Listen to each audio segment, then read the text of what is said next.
아멘. 네, 오늘 저는 너는 내게 부르짖으라 이런 말씀의 제목으로 은혜를 나누고자 합니다. 오늘 이 예레미야서는 선지자 예레미야의 시대에 이스라엘 백성이 이방의 신들과 우상을 섬겨서 하나님을 배반한 일들이 극에 달한 시대였어요. 하나님이 이스라엘 백성을 늘 돌봐주고 하나님께서 함께 하셨는데 이스라엘 백성은 우상 숭배하고 하나님을 배신하는 일들이 많았다는 거예요. 그래서 하나님께서 이방의 나라인 바벨론을 일으켜 세워서 이스라엘 저 백성들이 포로로 잡혀갈 처지에 놓였다는 거예요. 하나님이 선택한 백성들이 하나님의 뜻대로 살아야지 자기 뜻대로 살고 우상 숭배하면 하나님의 징계하심이 다가온다는 거예요. 그래서 그 시대에 민족을 사랑하는 애국자였던 예레미야가 조국과 민족을 살리기 위해서 아침 일찍부터 저녁 늦게까지 사방을 뛰어다니며 회개하라고 고함치고 설득하며 이스라엘 백성들을 돌이키기 위해 발버둥을 쳤어요. 그런데 왜 하나님께서 그렇게 하나님과 백성을 위해 몸부림치는 예레미야를 정치범들을 수용하는 시위대들 감옥에 가뒀습니까? 그것은 바로 예레미야의 기도가 필요했기 때문이라는 것입니다. 이를 행하는 것은 사람이 아니라 하나님이시라는 것을 우리는 잊지 말아야 될 줄로 믿습니다. 우리가 어떤 일을 행할 수 있는 그런 능력이 있는 자가 아니라는 거예요. 아멘. 일은 하나님이 하시고 우리는 무엇을 해요? 한번 따라하겠습니다. 나는 응답받을 때까지 기도하겠습니다. 네. 내가 뭔 일을 하려고 해서는 안 된다는 거예요. 첫 번째로 하나님은 일을 행하시는 하나님이다. 그리고 모든 일의 주인은 하나님이다 라고 말씀하고 있습니다. 그래서 우리가 하나님을 온전히 믿고 순종하고 마음을 다해 하나님을 사랑하고 감사하고 찬양하며 기다려야 된다는 거예요. 그럴 때 기도하고 기다릴 때 크고 비밀한 일을 보여주시는 줄로 믿습니다. 아멘. 그래서 우리가 성령 하나님을 인정하고 환영하고 모셔드리고 의지하면 기적이 일어난다는 것입니다. 한번 따라해보겠습니다. 내가 하나님을 의지하면 기적이 나에게 나타납니다. 기적이 나에게 나타납니다. 네. 우리가 하나님께서 말씀으로 천지를 창조하신 것처럼 입술로 고백하며 기도해야 된다는 것입니다. 성령은 우리의 기도를 따라 역사하신다는 것입니다. 기도는 하나님의 성령께서 일할 수 있는 물꼬를 터준다는 것입니다. 그러므로 성령께서는 우리가 기도하기를 원하신다는 것입니다. 성경에 보면 우리가 무엇을 먹을까, 무엇을 입을까, 마실까 염려하지 말라 이렇게 말씀하셨죠. 그런데 우리는 늘 염려하잖아요. 내가 어떻게 살아야 되나 염려하는데 염려하지 말라는 거예요. 이방인들이 염려한다는 거예요. 우리에게는 아버지가 계심으로 염려할 필요가 없는 줄로 믿습니다. 우리에게 있어야 할 것을 하나님이 다 알고 계신다는 거예요. 그러므로 너희는 먼저 그의 나라와 그를 구하라, 기도하라. 그러면 내가 맡긴 일을 하나님이 다 이루어 주신다라고 말씀하고 있다는 것입니다. 우리와 하나님의 관계를 분명히 알아야 된다는 것입니다. 하나님은 일을 맡아 해주시는 분이고 하나님께 일을 부탁하고 맡기고 기도하는 것이 바로 우리의 의무라는 것입니다. 한번 따라해 보겠습니다. 기도는 나의 의무입니다. 네, 한 주 동안 기도 많이 하셨어요? 아멘. 네, 기도하시기 바랍니다. 염려하지 말고 하나님 앞에 기도하면 된다고 합니다. 네, 저도 새벽에 와서 또 기도하고 저녁에는 천보산 기도원에 가서 계속적으로 우리 교회를 위해서 우리 은자 성도를 위해서 건면한 성도를 위해서 또 가족들 구원을 위해서 기도할 때 하나님께서 일을 행하시고 계획을 이루시는 하나님이라는 것을 분명히 우리에게 허락하여 주실 줄로 믿습니다. 이사야 44장 24절에 이렇게 말씀하고 있습니다. 내 구속자여 모태에서 우리 어머니 모태에서 너를 지은 나 여호와가 이같이 말하노라. 나는 만물을 지은 여호와라. 홀로 하늘을 폈으며 나와 함께한 자 없이 땅을 펼쳤다는 하나님이 창조하는 일을 우리가 할 일이 없었다는 것입니다. 하나님은 오직 홀로 하늘과 땅을 만드셨고 하나님을 도와준 자가 없었다는 것입니다. 그렇기 때문에 전지전능하신 분이라는 거예요. 예레미야 10장 12절에도 여호와께서 그의 권능으로 땅을 지으셨고 그의 지혜로 세계를 세우셨고 그의 명철로 하늘을 펴셨다라고 말씀하고 있다는 것입니다. 우리 사람은 세상에 지음을 받을 때 하나님이 6번째 날에 우리를 지으셨습니다. 우리는 일의 주인으로 지음을 받은 것이 아니라 하나님의 위임을 받아서 다스리는 자와 돌보는 자로 지음을 받았다는 것입니다. 한번 따라해 보겠습니다. 나는 하나님께 위임을 받아서 다스리는 자와 돌보는 자가 되었습니다. 우리가 무슨 일을 하는 그러한 존재가 아니고 하나님이 우리를 다스리는 자, 생육하고 번성하고 땅에 충만하고 땅을 다스리고 돌보는 자로 우리가 지음을 받았다는 것입니다. 그리고 인간이 세상에서 맞이한 첫째 날은 하나님의 안식일입니다. 안식일이라는 것은 쉬는 날입니다. 하나님께서 우리 인생에 너희는 내가 이래 놓은 것을 누리고 돌보는 삶을 살라는 것을 의미하고 있습니다. 한번 따라해 보겠습니다. 나는 누리고 돌보겠습니다. 하나님이 우주 만물을 창조하시고 지금 가을철이어서 단풍이 많이 졌잖아요. 그러한 모든 것들을 감사하고 누리고 돌보는 일을 하는 자로 우리를 세우셨다는 것입니다.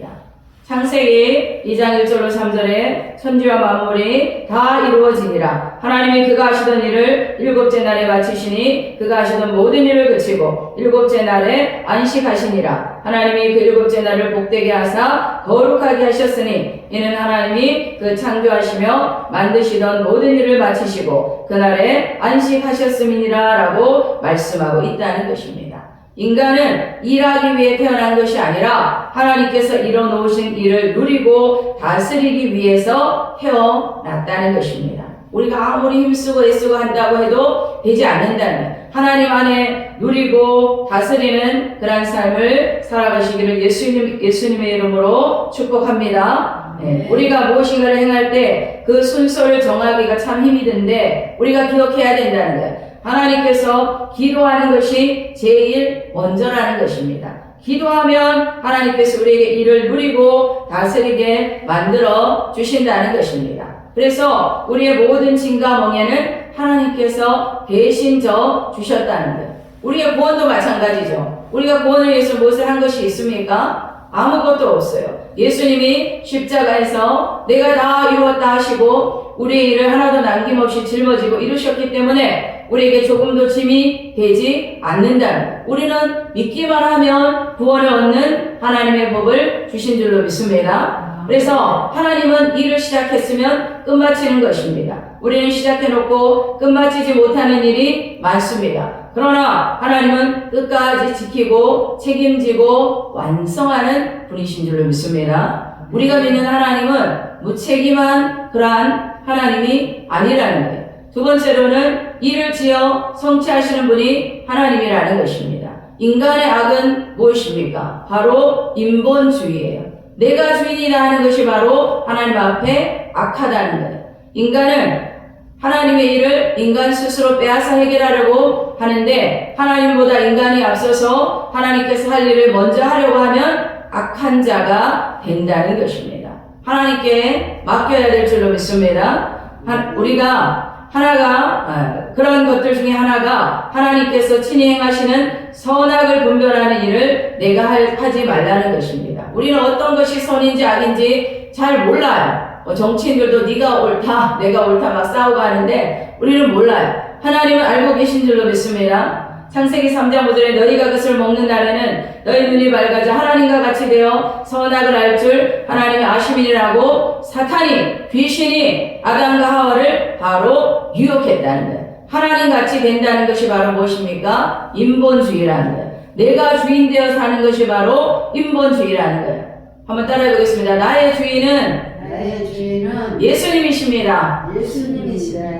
예수님이 주인 되셔서 나를 책임지십니다. 누가 나를 책임져요? 왜? 예수님이 주인이기 때문에. 우리가 예수 믿기 전에는 내가 주인 돼서 살았기 때문에 모든 것을 다 책임지며 살고 힘들고 땀을 흘리고 피를 흘리고 살았는데 이제 예수님을 믿으면 예수님이 나의 주인 되셔서 나의 모든 인생을 하나님께서 책임져 주시는 줄로 믿습니다. 사람들은 스스로 조금이라도 일을 성취하고 나면 자기 자랑을 합니다. 하나님 앞에 자기 자랑을 하는 것은 정말로 하나님께서 미워하는 악을 행하는 것입니다. 그런데 첫사람인 아담과 하와는 하나님 앞에 죄를 지었고 절대로 먹지 말라는 선악과를 따먹고 하나님처럼 선과 악을 분별하는 독립적인 인생이 되려고 했기 때문에 하나님으로부터 미움을 받아 복의 땅인 에덴에서 쫓겨났고 그 대가로 저주를 받게 되었다는 것입니다. 하나님을 떠난 자는 어디 가운데 있다고요? 저주 가운데 있다는 거예요. 저주 가운데 있으면 우리가 아무리 힘을 쓰고 열심히 피땀 흘려 노력해도 이루어지지 않는다는 거예요. 하나님을 떠난 자는 저주 가운데 있으므로 삶에 어려움이 다가온다는 거예요. 창세기 3장 16절로 19절에 인간이 범죄함으로 하나님이 여자에게 이르시되 내가 내게 임신하는 고통을 크게 더하리니 임신의 고통이 없었다는 거예요. 원래는 인간이 범죄했기 때문에 임신하는 고통을 더하고 수고하고 자식을 낳고 너는 남편을 원하고 남편은 너를 다스릴 것이니라 하시고 아담에게는 내가 내 아내의 말을 듣고 내가 먹지 말라 나무의 열매를 먹었은즉 땅은 너로 말미암아 저주를 받고 너는 내 평생에 수고하여야 그 소산을 먹으리라. 땅이 내게 가시덤불과 엉겅퀴를 낼 것이라. 내가 먹을 것은 밭의 채소인지 내가 흙으로 돌아갈 때까지 얼굴에 땀을 흘려야 먹을 것을 먹으리니 내가 그것에서 취함을 입었음이라. 너는 흙이니 흙으로 돌아갈 것이니라 라고 말씀하고 있다는 것입니다.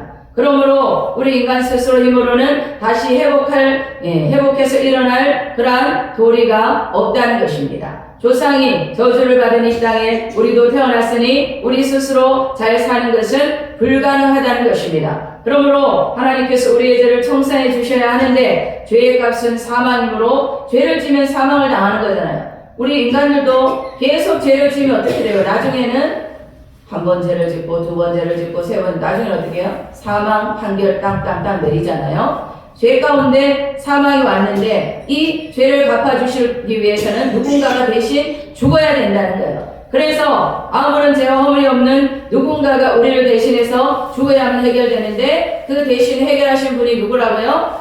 예수님이십니다. 예수님이신 줄로 믿습니다.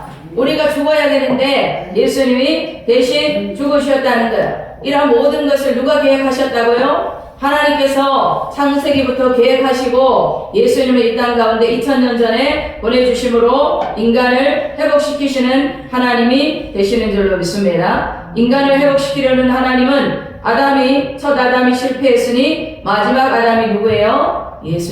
예수님을 보내주셔서 인간을 새롭게 창조하는 길밖에 다른 도리가 없어서 예수님을 보내셨습니다. 예수님은 하나님의 아들로서 하나님과 동등하시며 모든 만물과 이 세상이 예수님으로 말미암아 지음을 받았다는 거예요. 하나님 아버지께서 계획하시고 예수님께서 지으시고 성령께서 힘을 주신다는 것입니다. 이처럼 삼위일체 하나님은 우리가 도저히 상상할 수 없는 귀한 일로 아버지와 아들과 성령께서 삼위일체가 되어서 역사하시는 줄로 믿습니다. 예수님께서 승천하신 후에 마가의 다락방에 누가 강림하셨습니까?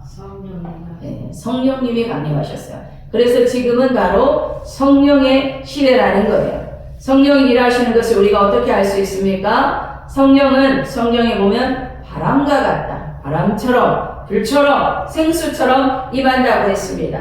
바람이 임의로 불매 어디서 와서 어디로 가는지 알지 못하지만 바람이 있는 것을 우리가 알죠. 그런 것처럼 성령님이 어디 와서 어디로 가는지 모르지만 우리 가운데 성령이 있다는 것을 우리가 알게 된다는 것입니다.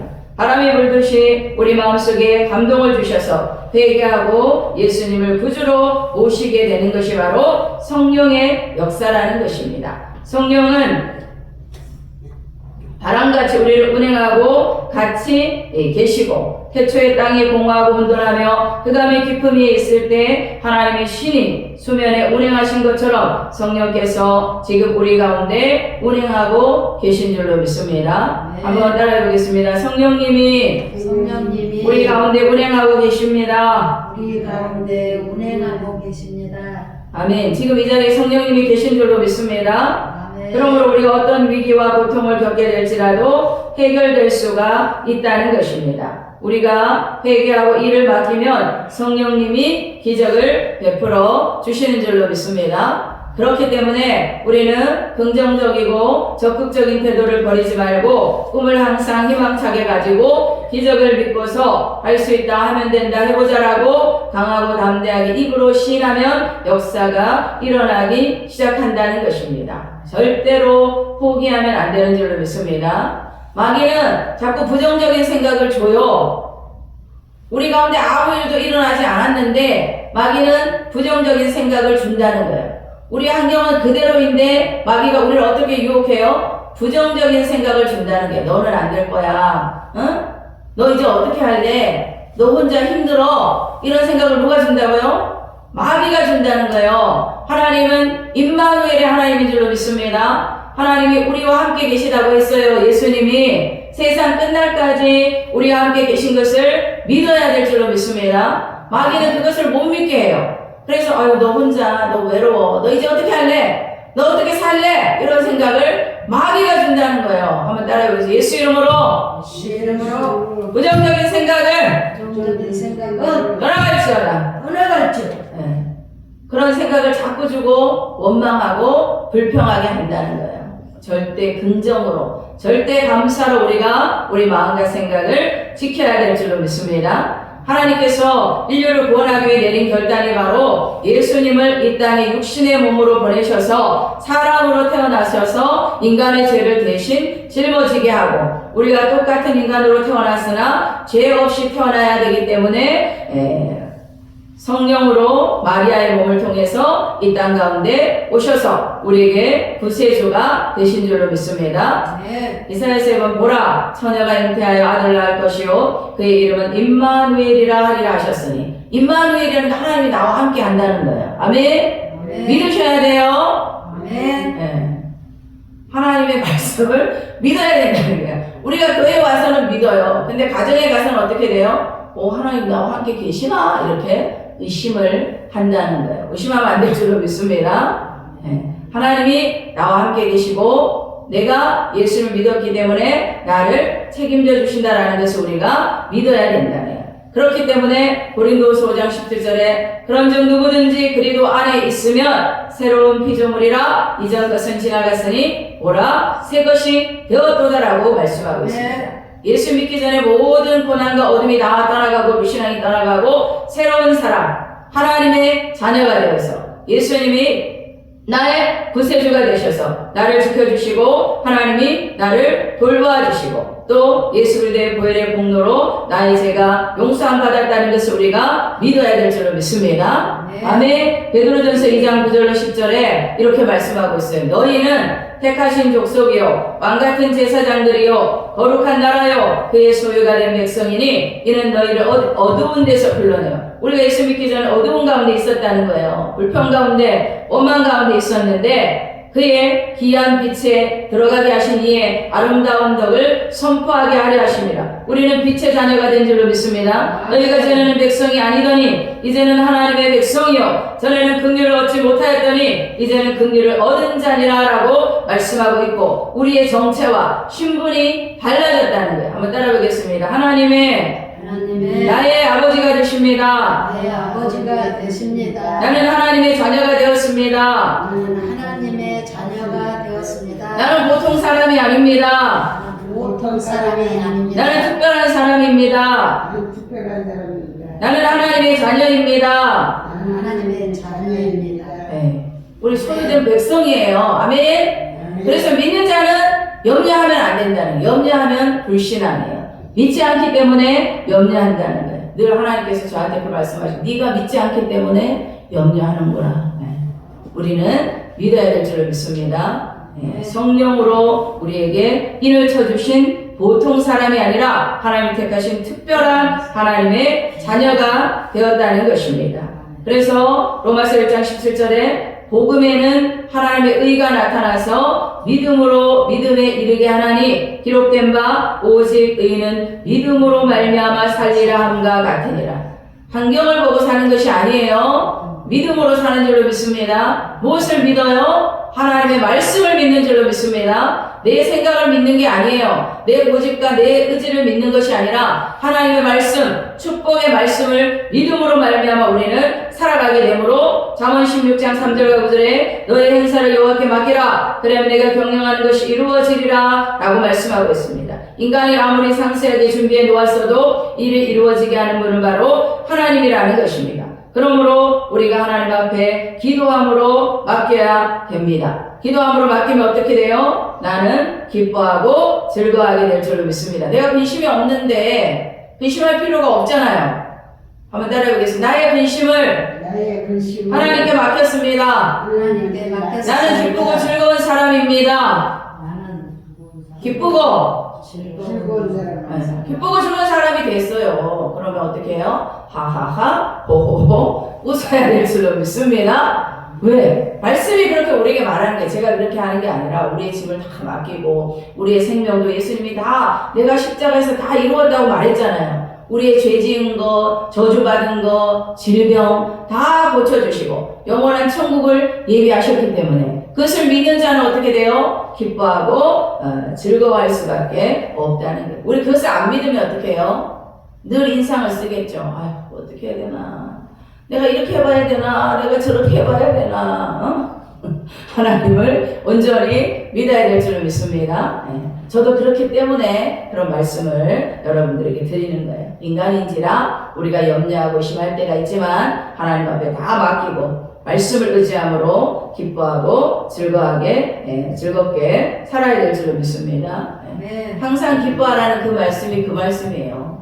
너희가 하나님께 다 맡겼으면 기뻐할 수밖에 없다는 거예요. 내가 그것을 염려하고 있으면 어떻게 돼요? 인상 쓰게 되고 또 하나님을 믿지 못하는 자가 된다는 거예요. 마태복음 11장 28절로 30절에 수고하고 무거운 짐진 자들아. 우리 인생에 수고하고 무거운 짐이 많이 있죠. 우리 자녀들은 어떻게 해야 되나, 집은 어떻게 해야 되나, 노후는 어떻게 해야 되나. 그 수고하고 무거운 짐진 자들아 다 내게로 오라. 내가 너희를 쉬게 하리니 나는 마음이 온유하고 겸손하니 나의 멍에를 메고 내게 배우라. 그래야면 너희 마음이 쉼을 얻으리니 내 멍에는 쉽고 내 짐은 가벼움이라 라고 말씀하고 있다는 것입니다. 그러므로 하나님께서 진정으로 간절히 우리를 위해서 일하기를 원하신다는 것입니다. 우리 스스로서 모든 일을 걸머쥐고 몸부림치고 피땀 흘리기를 원치 않으시는 분이 바로 하나님이라는 것입니다. 우리는 예수님을 믿고 인생을 쉽고 가볍게 살아야 행복을 누릴 수가 있고 그것이 참 믿음이라는 거예요. 수고하고 무거운 짐을 다 맡겼으면 어떡해요? 기뻐하고 즐거워해야 되죠. 해야 되죠. 희낭락해야 되겠죠. 아멘. 세상에는 좋은 일과 나쁜 일이 뒤엉켜 있습니다. 그러므로 우리는 어떠한 일이든지 하나님께 맡겨야 되고 선악을 판단하는 일도 하나님께 맡겨야 합니다. 하나님께서 우리를 위해 새로운 인생을 주신 것을 우리가 기뻐하고 즐거워하면서 살아야 된다는 거예요. 온전히 하나님께 맡기는 일, 이것이 바로 예수를 믿는 사람들이 해야 되는 일의 전부인데 이 짐을 맡기기 위해서 우리가 기도해야 돼요. 계속적으로 기도하면 이 짐이 하나님께 맡겨지게 되고 우리가 평안과 기쁨과 즐거움을 누리게 될 줄로 믿습니다. 예수님은 우리를 십자가에서 우리의 죄와 허물과 병을 짊어지고 우리의 저주도 주님이 가지고 가셨고 아브라함의 복을 받게 하시고 죽음이 다가와도 두렵지 않는 것은 우리는 천국으로 가는 약속을 확실히 가슴에 품고 있기 때문인 줄로 믿습니다. 사람들은 죽는 것을 두려워하지만 하나님 우리에게 영원한 천국을 내가 처소를 예비하러 가나니 나 있는 곳에 너희도 있게 하리라 주님께서 말씀하고 계신 줄로 믿습니다. 그 말씀을 믿기 때문에 우리는 기뻐하고 즐거워하고 믿음으로 나갈 수가 있다는 것입니다. 요한 3서 2절에 보면 사랑하는 자여 내 영혼이 잘된 같이 내가 범사에 잘되고 강건하기를 내가 강구하노라 라고 말씀하고 있다는 거예요. 염려가 다가올 때 말씀을 계속 고백하면 능력이 된다는 거예요. 내가 연약할 때 하나님 어떻다고요? 사랑한다고 말씀하고 계시죠. 영혼이 잘되고 범사가 잘되고 강건하기를 원한다고 주님께서 말씀하고 계신 줄로 믿습니다. 그래서 우리는 복을 받은 사람이고 우리가 가는 곳마다 복이 넘쳐나고 우리 가정마다 복을 받게 된다는 것입니다. 복받은 사람이 집에 들어가면 그 집이 복을 받고 떡반죽 그릇을 만지면 떡반죽 그릇이 복을 받는다는 것입니다. 우리의 삶에 진과 멍에를 가져다주는 저주를 없애는 길은 공부를 많이 하는 것도 아니고 좋은 주택에 들어가는 것도 아니고 오직 예수님을 믿는 길뿐이라는 것입니다. 구원의 길은 주님 한 분뿐인 줄로 믿습니다. 그러므로 우리는 늘 스스로 고백해야 돼요. 말이 능력이 있다는 거예요. 아멘. 좋은 말을 해야 된다는 거예요. 아멘. 원망하고 불평하는 말을 하게 되면 어떻게 돼요? 옆에 있는 사람도 원망하고 불평하게 된다는 것입니다. 그러므로 무슨 일을 하더라도 나는 복받은 사람이고 내가 하는 모든 일에는 축복이 따른다. 저주와 가난과 낭패와 실망은 예수 이름으로 명하노니 물러갈지어다 라고 선포해야 된다는 것입니다. 한번 따라해보겠습니다. 나는 아브라함의 축복을 받았습니다. 축복을 받았습니다. 저주는 떠나갈지어다. 가난은 떠나갈지어다. 질병은 떠나갈지어다. 예수 이름으로 떠나갈지어다. 아멘. 염려가 다가올 때 입술로 선포하시기 바랍니다. 성경에 보면 너의 입의 말로 네가 묶였다는 거예요. 나는 잘돼. 그러면 잘되는 말로 묶인다는 거예요. 나는 힘들어. 힘든 말로 묶인다는 거예요. 또 내 입의 말로 내가 사로잡힌 바 되었으며 죽고 사는 권세가 혀에 있으니 죽고 사는 권세가 혀에 있다는 것은 어떤 사람한테 너 죽어라. 너 바보다. 너 병신이다. 계속 말하면 어떻게 돼요? 그 말을 듣는 자가 그렇게 된다는 거예요.